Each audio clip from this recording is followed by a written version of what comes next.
नमस्कार साथियों। तो आज के इस क्लास में मैंने आपके लिए जीके और जीएस का क्वेश्चन लाया है। आपका ये जो क्लास है ना, अभी जो आपका एग्ज़ाम आने वाला है उसमें तो आपको हेल्प करेगा ही, साथ साथ में आप कोई भी एग्ज़ाम की तैयारी कर रहे हैं, कोई भी एग्ज़ाम की तैयारी कर रहे हैं, सभी एग्ज़ाम में आपका ये क्लास हेल्प करने वाला है। तो अपने दोस्तों को भी इस क्लास को शेयर कर दीजिएगा। अगर वो किसी भी एग्ज़ाम की तैयारी कर रहे हैं तो इसमें सारे टॉप के सिलेक्टेड क्वेश्चन हैं। ठीक है, तो अपने दोस्तों को भी जरूर शेयर करिएगा। साथ साथ में चैनल पर पहली बार है ना, तो चैनल को सब्सक्राइब करके लाइक ज़रूर करिएगा, ताकि हम लोगों का मोटिवेशन बना रहे और आप लोगों के लिए मैं बेस्ट से बेस्ट क्लास लाने का कोशिश करूं। तो चलिए स्टार्ट करते हैं आज के पहले क्वेश्चन से।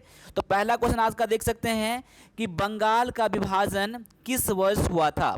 तो बंगाल का विभाजन कौन से वर्ष में हुआ था, तो ये तो आपको पता होना ही चाहिए जो आपका क्वेश्चन है। लेकिन इसके अलावा भी कई सारे क्वेश्चन बनते हैं बंगाल के विभाजन पर, तो मैं सारा चीज़ बताऊंगा। आप लोग लास्ट तक क्लास के बने रहिएगा और कोशिश करिएगा कि जब भी मेरा क्लास देखते हैं ना, तो आप नोट बनाने का कोशिश करिएगा। ठीक है, तो इसका जो आंसर हो जाता है ऑप्शन नंबर बी में 1905 में। ठीक है ना, तो साल 1905 में बंगाल का विभाजन हुआ था। तो बंगाल का विभाजन जो हुआ था ना, दो भागों में हुआ था। पहला भाग जो था आपका पूर्वी बंगाल था और दूसरा पश्चिमी बंगाल था। तो यहाँ पर आगे और भी डिटेल देखते हैं। यहाँ पर देखिए, यहाँ पर तो 1905 में हुआ था।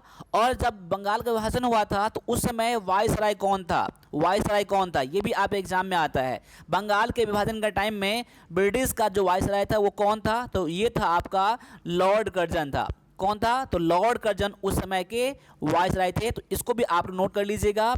और इसका कारण क्या था, तो इसमें प्रशासनिक सुविधा लाना था। और साथ साथ में उन्होंने क्या कहा था, यहाँ पर प्रशासनिक सुविधा यहाँ बढ़ाया जाएगा। लेकिन ब्रिटिश का नीति क्या था कि डिवाइड एंड रूल का नीति अपनाया था। ठीक है, उनका ये मंशा था कि बंगाल को दो भागों में बांट देंगे, उस पर हम लोग क्या करेंगे, ये कमज़ोर हो जाएगा, फिर उस पर हम लोग राज करेंगे। ठीक है, इसीलिए बंगाल को विभाजन किया गया था। बाद में जाकर हालांकि एक हो गया था 1911 में। आगे मैं इसमें ऐड किया हूँ, ये भी देख लीजिएगा आप लोग।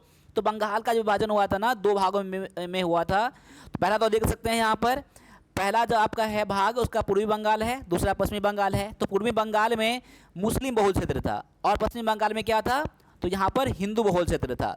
साथ साथ में आप देख सकते हैं कि 1911 में इस विभाजन को रद्द कर दिया गया। फिर से बंगाल क्या हुआ, एकजुट हो गया। तो यहाँ पर एक तो पॉइंट याद रखिएगा कि 1905 में क्या हुआ था, विभाजन हुआ था, और 1911 में जाकर फिर से क्या बन गया, एक बन गया। ठीक है ना, उस समय जो इसका वायसराय था, तो वायसराय इसका था लॉर्ड कर्जन। ये भी आप लोग नोट कर लीजिएगा। ठीक है, चलिए अगले क्वेश्चन को देखते हैं। यहाँ पर कि अगला क्वेश्चन में दिया गया है कि मछली के हृदय में कितने चैम्बर होते हैं। मछली के हृदय में कितने चैम्बर होते हैं, तो मछली के हृदय में दो चैम्बर होते हैं। कितने चैम्बर होते हैं, दो चैम्बर होते हैं। और इसके अलावा और भी पॉइंट याद कर लीजिए कि मछली के अलावा और भी जो दिया गया है, मछली में दो चैम्बर दिया गया है। मछली का एग्जाम्पल दिया गया यहाँ पर उभयचर। उभयचर किसे कहते हैं, उभयचर कहते हैं जो पानी में भी रह सकता है और जमीन पर भी, यानी कि स्थल पर भी रह सकता है। ऐसे एनिमल को, ऐसे जीव को क्या कहते हैं, उभयचर कहते हैं। तो समझ गए होंगे, उभयचर जो जल में रह सकता है और जमीन पर भी रह सकता है, वैसे एनिमल को हम लोग क्या कहते हैं, एम्फीबियन यानी कि उभयचर कहते हैं। ऐसे में एग्जाम्पल क्या है, मेढक है। तो मेढक के कितने चैम्बर होते हैं, तो मेढक के 3 चैम्बर होते हैं। कितने चैम्बर होते हैं, तो 3 चैम्बर होते हैं। साथ साथ में यहाँ है सरीडिप। सरीडिप मतलब क्या होता है ना, जो जमीन पर रेंगता है, जो जमीन पर रेंगता है। ठीक है ना, जैसे मगरमच्छ। ठीक है ना, मगरमच्छ को छोड़कर, ठीक है ना, जीव के लिए है, सांप है, इसमें क्या रेंगने वाला चीज़ है ना। तो उनके कितने चैम्बर होते हैं, 3 चैम्बर होते हैं। साथ साथ में जो पक्षी है या स्तनधारी है, ठीक है, पक्षी और स्तनधारी है, उनमें कितने होते हैं, 4 चैम्बर होते हैं। कितने होते हैं, 4 चैम्बर होते हैं। तो इस सभी पॉइंट को आप लोग नोट कर लीजिएगा। ठीक है, चलिए आगे देखते हैं अगले क्वेश्चन में कि संविधान के किस अनुच्छेद में डॉक्टर BR अम्बेडकर ने संविधान की आत्मकथा कहा है। यानी कि BR अम्बेडकर यानी कि भीमराव अम्बेडकर के द्वारा संविधान के कौन से अनुच्छेद को संविधान का आत्मा कहा है, यानी कि सोल ऑफ द कॉन्स्टिट्यूशन कहा है, कौन से अनुच्छेद को। तो यहाँ पर देख सकते हैं आपका जो आंसर है ऑप्शन नंबर सी में, यानी कि अनुच्छेद 32 में। देखिए इसमें मौलिक अधिकार दिया गया है, अगर आपका हनन होता है तो डायरेक्टली आप कहाँ जा सकते हैं, सुप्रीम कोर्ट जा सकते हैं। कहाँ जा सकते हैं, सुप्रीम कोर्ट जा सकते हैं। इसीलिए इनको क्या कहा गया है, संविधान की आत्मा कहा गया है। तो किसने कहा है, तो डॉक्टर बी.आर. अम्बेडकर यानी कि भीमराव अंबेडकर के द्वारा कहा गया है। और कौन से अनुच्छेद के लिए, तो अनुच्छेड 32 के लिए कहा गया है, ठीक है ना। और यहाँ पर दिया भी गया है कि अगर नागरिक का उनका मौलिक अधिकार में परिवर्तन होता है, कोई अगर हनन होता है, वो डायरेक्टली कहाँ जा सकता है, सुप्रीम कोर्ट जा सकता है। कहाँ जा सकता है, डायरेक्टली सुप्रीम कोर्ट जा सकता है। ये उनका अधिकार दिया गया है। और कहा गया है कि मौलिक अधिकारों का संरक्षक कौन होता है, तो सुप्रीम कोर्ट होता है, ठीक है ना। चलिए अगले क्वेश्चन को देखते हैं हम लोग। अगले क्वेश्चन में दिया गया है कि गुप्त काल में लिखी गई प्रसिद्ध पुस्तक पंचतंत्र, पंचतंत्र के लेखक कौन है। देखिए बहुत बार आपके एग्जाम में आ चुका है ये कि पंचतंत्र जो लिखा गया है उनके लेखक कौन है। तो यहाँ पर देख सकते हैं आपका आंसर ऑप्शन किस में दिया गया है। देखिए यहाँ पर मैं आपको ये नहीं कह रहा हूँ यहाँ पर कि आपका आंसर क्या है, मैं वेट कर रहा हूँ, आपको डायरेक्टली यहाँ बता रहा हूँ। और इससे जुड़े हुए जो डिटेल रहता है ना, मैं आपको डायरेक्टली यहाँ बताता हूँ। इसीलिए आप लोगों को जहाँ लगे ना, वीडियो को आप पॉज जरूर कर लीजिएगा, ठीक है। तो इस क्वेश्चन का जो आंसर हो जाएगा ना, आपका ऑप्शन नंबर यहाँ पर डी हो जाएगा। विष्णु शर्मा जो है आपका यहाँ पर आंसर करेक्ट हो जाएगा। साथ साथ में आप लोग क्या है कि जीके का या आपके अपने एग्जाम के लिए टेस्ट लगाना चाहते हैं ना, तो आप वीरपथ का एप्लीकेशन जरूर डाउनलोड कर लीजिएगा, ठीक है ना। चलिए इससे रिलेटेड और देखते हैं पंचतंत्र के बारे में। देखिए पंचतंत्र के लेखक जो है ना, विष्णु शर्मा तो है ही, साथ साथ में ये जो विष्णु शर्मा है, इस पुस्तक का जो बनाया गया था, जो कब लिखा गया था, तो ये लिखा गया था आपका गुप्त काल के समय में, ठीक है। और ये कौन से भाषा में लिखा गया था, तो ये संस्कृत भाषा में लिखा गया था। तो पंचतंत्र जो लिखा गया है ना, ये संस्कृत भाषा में लिखा गया है। ये आपके लिए बहुत ज़्यादा इंपॉर्टेंट पॉइंट हो जाता है। आप एग्जाम में ऐसे क्वेश्चन आते हैं कि बताइए कि पंचतंत्र जो लिखा गया है ये विष्णु शर्मा के द्वारा लिखा गया है, और ये किस भाषा में लिखा गया है, तो ये लिखा गया है आपका संस्कृत भाषा में लिखा गया है, ठीक है। और भी इस रिलेटेड जो है ना, इसमें जो कहानियां दिया गया है ना, पशुओं के बारे में दिया गया है ज़्यादातर, ठीक है ना। चलिए आगे है कि भारत की सबसे बड़ी खारे जल की आंतरिक झील कौन सी है। क्वेश्चन को गौर से पढ़ लीजिएगा। क्वेश्चन गौर से नहीं पढ़ेंगे ना, तो आपका आंसर यहाँ पर गलत हो जाएगा, क्योंकि आपने क्या पढ़ा है, सबसे बड़ी खारे झील का जल कहाँ पर है, खारे जल का झील कहाँ पर है। तो आपने क्या पढ़ा था, तो आपने पढ़ा था चिल्का झील पढ़ा था। लेकिन चिल्का झील तो यहाँ पर ऑप्शन में है ही नहीं आपका ना, तो चिल्का झील नहीं है। तो यहाँ पर क्वेश्चन में क्या है, कुछ अलग टाइप से क्वेश्चन आपके पूछा गया है। यहाँ पर क्वेश्चन है कि सबसे बड़े खारे जल की आंतरिक झील पूछा गया है। आंतरिक झील जब पूछा जाएगा ना, तो यहाँ पर आपका आंसर हो जाएगा ये सांभर झील हो जाएगा। तो सांभर झील कहाँ पर है, तो ये आपका राजस्थान में है। कहाँ पर है, राजस्थान में है। लेकिन सबसे बड़ा झील पूछा जाएगा खारे पानी का, ठीक है, एरिया में, तो ये हो जाएगा आपका चिल्का झील हो जाएगा। तो चिल्का झील कहाँ पर है, तो ये आपका है उड़ीसा में है। अब यहाँ पर देख लीजिए, यहाँ पर ये क्या है आपका खारे पानी का झील जो है ना, जो कि अभी आपने देखा है सांभर झील, ये राजस्थान में है। और ये अंतरस्थलीय है, यानी कि इनलैंड साल्ट वाटर है, ठीक है ना। तो यहाँ पर गौर से जरूर देख लीजिएगा, ठीक है ना। इस क्वेश्चन में कंफ्यूजन होने वाला ये क्वेश्चन है। लेकिन आगे दिया गया है चिल्का झील के बारे में, जो कि उड़ीसा में है। यह भारत के सबसे बड़े खारे पानी का तटीय लैगून है, यानी कि कोस्टल लैगून है यहाँ पर, ठीक है ना। तो इसको आप जरूर डाक लीजिएगा। और ये क्या है, क्षेत्रफल में सांभर से अधिक बड़ा है, यानी कि सांभर झील से बड़ा झील आप कौन सा है, तो चिल्का झील है। और ये कहाँ पर है, ये इनलैंड है, यानी कि कह सकते हैं यहाँ पर ये कोस्टल लैगून है, ठीक है ना। लेकिन ये क्या है, इनलैंड अंतरस्थलीय है, ठीक है ना। चलिए आगे देख लीजिए, यहाँ पर क्वेश्चन है कि prime minister street vendor Atmanirbhar Nidhi, ये आपका जो क्वेश्चन है ना, ये पुरस्कार सम्मान से है, ठीक है ना, और योजना से है। ये क्वेश्चन आपका, ये करंट अफेयर में क्वेश्चन आपके एग्जाम में आएंगे। यानी कि ये जो आपका है योजना, prime minister street vendor Atmanirbhar Nidhi जो है ना, यानी कि पीएम स्वनिधि योजना जो है ना, ये कब तक के लिए बढ़ाया गया है, तो ये बढ़ाया गया है आपका 31 मार्च 2030 तक के लिए बढ़ाया गया है। कब तक के लिए बढ़ाया गया है, तो 31 मार्च 2030 तक के लिए बढ़ाया गया है पीएम स्वनिधि योजना, ठीक है ना। इसमें क्या होता है ना, स्ट्रीट वेंडर यानी कि रोड के किनारे में जो क्या ठेला लगाए रहते हैं, ऐसे व्यापारियों के लिए, ऐसे व्यवसाय शुरू करने के लिए क्या करता है, बिना ब्याज का, बिना मतलब कह सकते हैं मतलब उसको जो लोन दिया जाता है ना बहुत ही कम रेट पर दिया जाता है, उसमें कोई भी गारंटी में कोई भी उसमें जमानत नहीं लेता है यहाँ पर, यानी कि कोलैटरल फ्री आपका लोन होता है ये, इसमें आप कुछ भी जमा नहीं करना पड़ेगा। ये इसका लक्ष्य जो है ना ये कब तक के लिए बढ़ाया गया है, तो 31 मार्च 2030 तक के लिए बढ़ा दिया गया है। और यहाँ कह सकते हैं यहाँ पर इसका शुरुआत जो हुआ था ना 1 जून 2020 को स्टार्ट हुआ था, और किस मंत्रालय के द्वारा हुआ था ये, तो ये जो आपका स्टार्ट हुआ था ये आवास और शहरी मंत्रालय के मामले के मंत्रालय द्वारा ये स्टार्ट हुआ था। और इसमें जो ऋण की राशि जो दिया जाता है ना 10,000 से शुरू होता है, 10,000 शुरू होकर 20,000 50,000 तक इसमें ऋण शामिल होता है, ठीक है ना। और इसमें जितना ब्याज होता है ना ब्याज पर भी सब्सिडी इसमें दिया जाता है। यानी कह सकते हैं अभी आपने क्या पढ़ा है कि ये जो आपकी योजना है ना पीएम स्वनिधि जो है ना, यानी कि prime minister street vendor Atmanirbhar Nidhi जो है ना, ये है आपका लक्ष्य जो है बढ़ा दिया गया है, ये आपका 31 मार्च 2030 तक के लिए, ठीक है। चलिए आ जाइए अगले क्वेश्चन पर। अगले क्वेश्चन में दिया गया है कि कुतुब मीनार का निर्माण किसके द्वारा शुरू कराया गया था। कुतुब मीनार का निर्माण जो है ना किसके द्वारा शुरू करवाया गया था। देखिए यहाँ पर शुरू किसी और के द्वारा करवाया था, फिर फिनिश किसी और के द्वारा कराया गया था। ये सारे आपके एग्जाम में अलग अलग टाइप से क्वेश्चन पूछे जाते हैं, ठीक है ना। जनरली बच्चे क्या करते हैं ना, ये कुतुब मीनार के बारे में पढ़ लेते हैं, किसने बनाया था बस इतना ही पढ़ लेते हैं। तो ऐसा नहीं करना है, आपको इसमें थोड़ा सा डिटेल में जाना है, क्योंकि एग्जाम में अलग अलग तरह के आपके क्वेश्चन आते हैं। तो यहाँ पर इसका आंसर जो हो जाएगा ना ऑप्शन नंबर आपका सी हो जाएगा। कुतुबुद्दीन ऐबक जो है ना आपका यहाँ पर करेक्ट आंसर है। यानी कि निर्माण जो है शुरू किसने कराया था, तो कुतुबुद्दीन ऐबक ने कराया था। अब देखिए यहाँ पर कुतुबुद्दीन ऐबक ने तो आपका करवाया था, स्टार्ट करवाया था ये 1199 से, लेकिन ये केवल आधार ही बनाया था, ग्राउंड फ्लोर ही बनाया था। लेकिन बाद में जो उसका उत्तराधिकारी बना था ना, कौन, तो इल्तुतमिश जो बना था ना, उसने क्या किया था 3 मंजिल और जोड़ उस पर जोड़ दिया, बना दिया, ठीक है ना। फिर बाद में क्या हुआ, उसमें थोड़ा सा नुकसान हुआ, फिर फिरोज शाह तुगलक ने उसको क्या करवाया, मरम्मत करवाया, रिपेयर करवा दिया था जब पुराना हो गया था।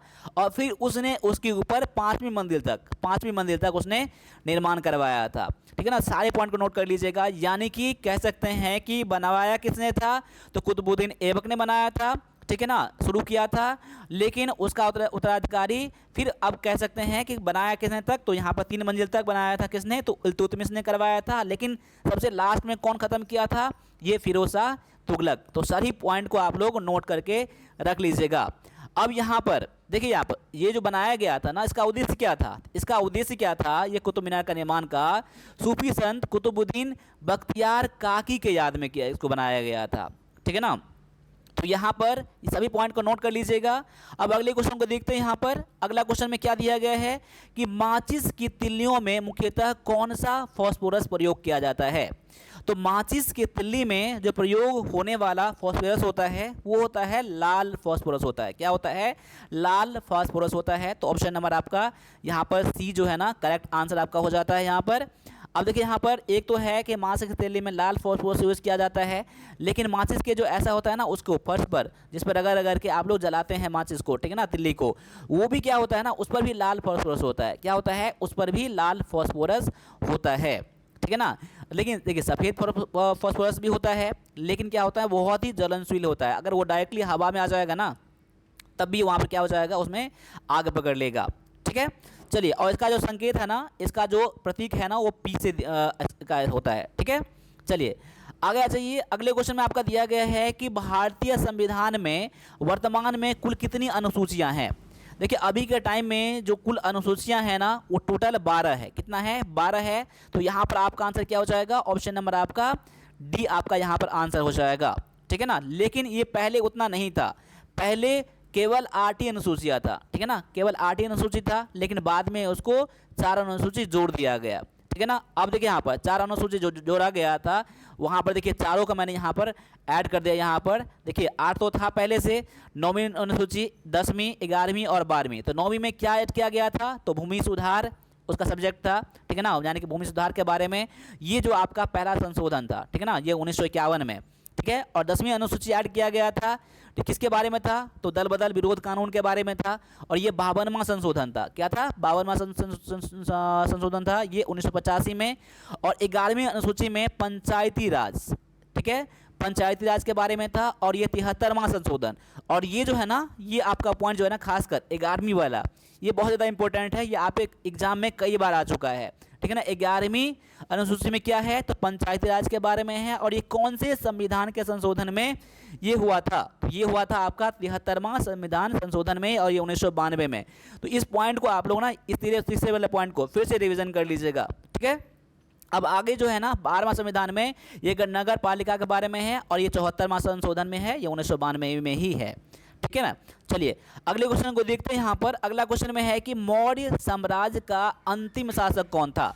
तो मौर्य साम्राज्य का जो अंतिम शासक था, यहाँ पर ऑप्शन में देख लीजिएगा, आपका ऑप्शन जो है ना, ऑप्शन नंबर डी है, जो बृहद जो है ना, बृहद्रथ जो है ना, आपका आंसर है बृहद्रथ, ठीक है ना। ऑप्शन नंबर आपका डी यहाँ पर आंसर हो जाता है, जो ये मौर्य साम्राज्य का अंतिम शासक था, ठीक है ना।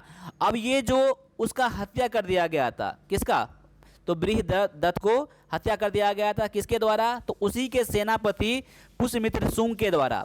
और उसके हत्या करने के बाद उसने ने शुंग वंश का स्थापना किया था। देखिए पुष्यमित्र जो शुंग जो है ना, बृहद्रथ को हत्या करके उन्होंने शुंग वंश का स्थापना किया, ठीक है ना। और उसके बाद जो है ना, मौर्य वंश का क्या हुआ, समाप्त हो गया। मौर्य वंश क्या हो गया, समाप्त हो गया। अब देखिए यहाँ पर मौर्य वंश के बारे में, तो मौर्य वंश जो है ना, जो उसका स्थापना करने वाला कौन था, संस्थापक कौन था, ये चंद्रगुप्त मौर्य था, ठीक है ना। ये कब किया था, 322 ईस्वी में किया था, 322 ईसा पूर्व में किया था। और ये मौर्य वंश के सबसे जो महान शासक थे वो कौन थे, तो आपका अशोक था, अशोक सम्राट अशोक था।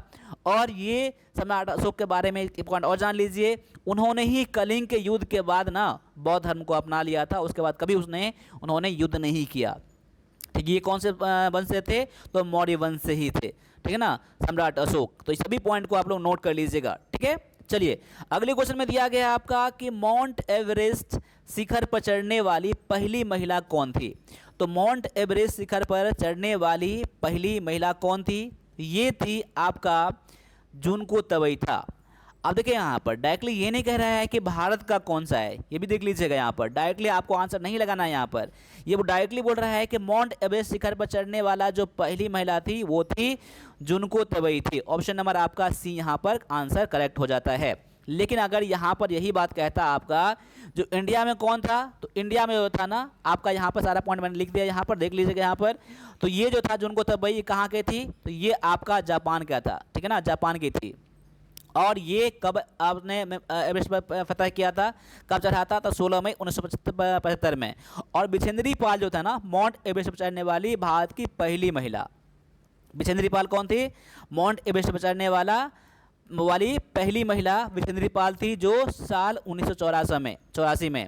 और संतोष यादव जो है ना, ये माउंट एवरेस्ट पर चढ़ने वाला, ठीक है, चढ़ने वाली दूसरी, यानी कि 2 बार चढ़ने वाली पहली महिला है। ये साल एक 1992 में, 1993 में, यानी कि अभी तक में 2 बार चढ़ा है, ठीक है। और साथ साथ में अरुणिमा सिन्हा जो है ना, माउंट एवरेस्ट पर चढ़ने वाली पहली दिव्यांग महिला कौन थी, तो अरुणिमा सिन्हा। तो यहाँ पर सभी पॉइंट को नोट कर लीजिएगा। आपको इसमें इतना ज़्यादा मैंने करवा दिया है ना कि आपको इसी हिसाब से आपके क्वेश्चन घुमा फिरा के पूछा जाता है माउंट एवरेस्ट पर चढ़ने वाली महिला के बारे में, ठीक है। चलिए अगले क्वेश्चन को देखते हैं यहाँ पर कि प्रकाश वर्ष किसकी इकाई है। प्रकाश वर्ष जो है ना, किसकी इकाई है, तो प्रकाश वर्ष जो है ना, ये दूरी का इकाई है। किसका इकाई है, दूरी का इकाई है। तो ऑप्शन नंबर आपका यहाँ पर सी, और आपने भी इसका आंसर ऑप्शन नंबर सी जरूर दिया होगा, ठीक है। चलिए आगे आते हैं कि प्रकाश वर्ष में जो दिया गया है ना, ये तो जानते हैं कि खगोलीय विज्ञान में यूज़ किया जाता है इसका प्रकाश वर्ष का। और ये जो है ना, एक प्रकाश वर्ष का दूरी जो होता है ना, एक प्रकाश वर्ष वह दूरी होता है जो प्रकाश निर्वात में 1 वर्ष में तय करता है। तो 1 वर्ष में तय किया गया दूरी क्या होता है, तो 1 प्रकाश वर्ष होता है। कितना होता है, 1 प्रकाश वर्ष होता है। और पृथ्वी और सूर्य के बीच की औसत दूरी को क्या कहते हैं, पृथ्वी और सूर्य के बीच की औसत दूरी को हम लोग क्या कहते हैं, खगोलीय इकाई कहते हैं। और पार्सेक किसे कहा जाता है, ये भी देख लीजिए। तो पार्सेक जो होता है ना, ये दूरी मापने का सबसे बड़ी इकाई होता है। क्या होता है, दूरी मापने का सबसे बड़ी इकाई होता है, जिसे हम लोग क्या कहते हैं, पार्सेक कहते हैं, ठीक है। चलिए अगले क्वेश्चन में देखते हैं हम लोग। अगला क्वेश्चन में है कि फतवा ए आलमगीरी किस मुगल शासक के संरक्षण में संकलित की गई थी, ठीक है ना। तो फतवा ए आलमगीरी जो है ना, ये क्या था? ये एक तरह से नियम था, लॉ था। किसका? इस्लाम धर्म का। इस्लाम धर्म का एक कानून था, ठीक है ना। ये किसके शासनकाल में, किसके संरक्षण में तैयार किया गया था? तो ये तैयार किया गया था औरंगजेब के संरक्षण में तैयार किया गया था। तो समझ लीजिए क्या था फतवा आलमगीरी। तो एक इस्लामिक कानून था, एक कानून था। आगे मैंने दिया भी है, इस्लामिक कानूनों का एक विस्तृत संकलन है। क्या? तो फतवा आलमगीरी, ठीक है ना। और ये किसके द्वारा, किसके संरक्षण में किया गया था? तो औरंगजेब के संरक्षण में किया गया था। औरंगजेब के टाइम में इसको आपको बनवाया गया था। और ये किस भाषा में लिखा गया है? तो ये फारसी भाषा में लिखा गया है, फारसी भाषा में, ठीक है ना। अब देखते हैं यहाँ पर, यहाँ बाबर के बारे में कुछ देखते हैं, जहांगीर के बारे में, जो आत्मकथा के बारे में दिया गया है। चलिए ये भी आपका ज़्यादा इंपॉर्टेंट पॉइंट है। देखिए बाबरनामा जो है ना, ये तुजुक ए बाबरी कहते हैं। ये किसका है? तो बाबर की आत्मकथा है। किसका है? बाबर की आत्मकथा है। और कौन से भाषा में लिखा गया है? ये तो तुर्की भाषा में लिखा गया है। कौन? बाबरनामा, ठीक है। और जहांगीर का जो है ना, तुजुक ए जहांगीरी, ये फारसी में लिखा गया है। ये क्या है? जहांगीर का ये क्या था? आत्मकथा, तुजुक ए जहांगीरी, ठीक है ना। और साथ साथ में हुमायूं का कौन था? तो हुमायूं का जो हुमायूं नामा जो है ना, ठीक है, हुमायूं का ये क्या है? हुमायूं का बायोग्राफी है, ऑटोबायोग्राफी है, हुमायूं का जीवनी है। जो किसके द्वारा लिखा गया है? ये गुलबदन बेगम के द्वारा। किसके द्वारा? गुलबदन बेगम के द्वारा, जो बाबर की बेटी थी, ठीक है। चलिए आगे बढ़ते हैं अगले क्वेश्चन में। अगला क्वेश्चन है कि straight from the heart, straight from the heart किस खिलाड़ी की आत्मकथा है? स्ट्रेट फ्रॉम द हार्ट जो है ना, ये कौन से खिलाड़ी का आत्मकथा है? देखिए आत्मकथा के बारे में कई बार आप एग्जाम में आते हैं, तो यहाँ पर मैंने कुछ कुछ पॉइंट बनाया है, उसको भी आप लोग देख लीजिएगा। पहले इसका आंसर करने का कोशिश करिए, ठीक है ना। स्ट्रेट फ्रॉम द हार्ट जो है ना, ये कौन से खिलाड़ी का आत्मकथा है? तो ये जो है आपका कपिल देव का है। किसका है? तो कपिल देव का है। और भी यहाँ पर देख लीजिए कुछ पॉइंट जो है ना, यहाँ पर सचिन तेंदुलकर जो है ना, ठीक है ना, इनका जो आत्मकथा है playing it my way, playing it my way जो है ना, ये सचिन तेंदुलकर का, ठीक है, ये क्या है? तो आत्मकथा है। और सुनील गावस्कर के बारे में बात करता हूँ, तो सनी डेज और रन्स एंड रूइंस जो है ना, ये आपका सुनील गावस्कर का क्या है? ये बायोग्राफी है सुनील गावस्कर के बारे में। ये सभी पॉइंट को नोट कर लीजिएगा। अभी मैंने क्या कहा है आपको, ठीक है ना। स्ट्रेट फ्रॉम द हार्ट ये कपिल देव के बारे में, सचिन तेंदुलकर के बारे में क्या है? प्लेइंग इट माई वे। और सनी डेज जो है ना, ये आपका सुनील गावस्कर का ये जीवनी है, ठीक है। चलिए आगे देखते हैं। यहाँ पर अगला क्वेश्चन में दिया गया है कि मानव शरीर में सबसे लंबी कोशिका कौन सी होती है? मानव शरीर में सबसे लंबी कोशिका कौन सी होती है? यहाँ पर क्वेश्चन देख लीजिएगा गौर से। अगर आप लोग ठीक से क्वेश्चन को गौर से नहीं पढ़ेंगे ना, तो आपका आंसर यहाँ पर गलती होने का चांस बन जाता है।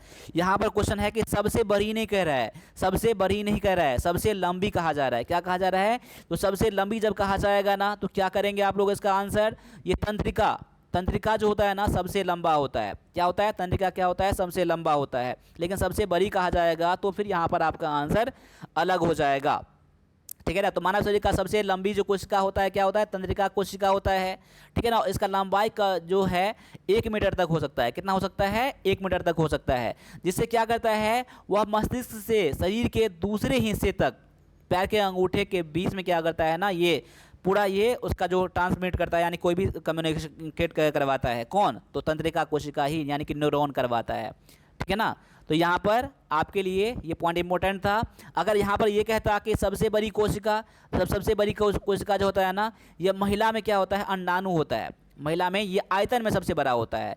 लेकिन सबसे छोटी का कोशिका के बारे में कहा जाएगा तो पुरुष का शुक्राणु होता है, जो सबसे आकार में सबसे छोटा होता है। तो सभी यहाँ पर क्वेश्चन को गौर से जरूर देख लीजिएगा, ठीक है। चलिए आगे देखते हैं। यहाँ पर अगले क्वेश्चन में है कि नालंदा विश्वविद्यालय की स्थापना किसने की थी? तो नालंदा विश्वविद्यालय की स्थापना जो है ना, किन के द्वारा किया गया था? तो ये किया गया था कुमारगुप्त के द्वारा किया गया था। कुमारगुप्त प्रथम के द्वारा नालंदा विश्वविद्यालय की स्थापना किया गया था। क्या? कुमारगुप्त के द्वारा ये आपका स्थापना किया गया था नालंदा। अगर मैं बोलूँगा कि इसका जो है विनाश किसके द्वारा किया गया था, तो ये भी आपके एग्जाम में आते हैं। तो सारा पॉइंट मैंने यहाँ लिख दिया यहाँ पर आपके लिए। देखिए यहाँ पर, तो यहाँ पर दिया गया है नालंदा, जो कि बिहार में है, नालंदा विश्वविद्यालय। उसका स्थापना गुप्त वंश के शासक कुमारगुप्त प्रथम के द्वारा किया गया था। किसके द्वारा? तो कुमारगुप्त प्रथम के द्वारा ये नालंदा विश्वविद्यालय का स्थापना किया गया था। ये कौन से वंश से संबंध था? ये तो उसका संबंध था गुप्त वंश से संबंध था, ठीक है। और यहाँ पर क्या था, यानी कि देश तो देश, यानी कि विदेश से भी, यानी कि विद्यार्थी और जो टीचर था ना वो यहाँ पर आते थे पढ़ने के लिए, पढ़ाने के लिए आते थे। साथ साथ में इसका अगर मैं विनाश की बात करूँगा ना, तो विनाश का जो पूरा श्रेय जाता है ये बख्तियार खिलजी के बारे में जाता है। ये उन्होंने इसका विनाश कर दिया था, ठीक है ना। और पाल वंश इसमें यहाँ पर क्यों दिया गया है, क्योंकि उन्होंने कई बार उनको क्या किया, नालंदा विश्वविद्यालय को रक्षा किया था, ठीक है ना। यहाँ पर आपको 2 पॉइंट याद रखना है कि नालंदा विश्वविद्यालय का स्थापना किसके द्वारा किया गया था, तो ये कुमार गुप्त के द्वारा किया गया था। और ये कौन से वंश से, तो यानी गुप्त वंश से संबंध रखते थे। साथ साथ में इसका विनाश के बारे में याद कर लीजिएगा, तो बख्तियार खिलजी ने इसका विनाश का, ठीक है, यहाँ पर ये जिम्मेदार हैं बख्तियार खिलजी ने, ठीक है ना। चलिए आगे देख लीजिए, यहाँ पर अगले क्वेश्चन में है कि आधुनिक अर्थशास्त्र का जनक किसे कहा जाता है। तो आधुनिक अर्थशास्त्र का जनक जो कहा जाता है ना, ये एडम स्मिथ को कहा जाता है। किसको कहा जाता है, तो एडम स्मिथ को अर्थशास्त्र का जनक कहा जाता है। यहाँ पर एडम स्मिथ जो है ना, ये उसके आधुनिक अर्थशास्त्र का जनक क्यों कहा जाता है, तो यहाँ पर उन्होंने, उनके द्वारा जो लिखा गया था ना, द वेल्थ ऑफ नेशंस, ये जो लिखा था ना, उसमें जो कुछ डिटेल दिया गया था मुक्त बाजार के बारे में और अदृश्य राहत के बारे में, ठीक है ना, यानी कि द वेल्थ ऑफ नेशंस के बाद से उसको क्या, तो यहाँ पर उसको आधुनिक अर्थशास्त्र का जनक कहा जाने लगा, ठीक है।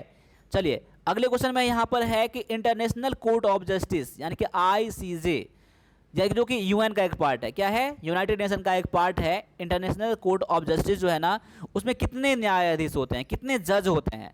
देखिए यहाँ पर इंटरनेशनल कोर्ट ऑफ जस्टिस में जो टोटल जज होते हैं ना, ये टोटल 15 होते हैं। कितने होते हैं, 15 होते हैं।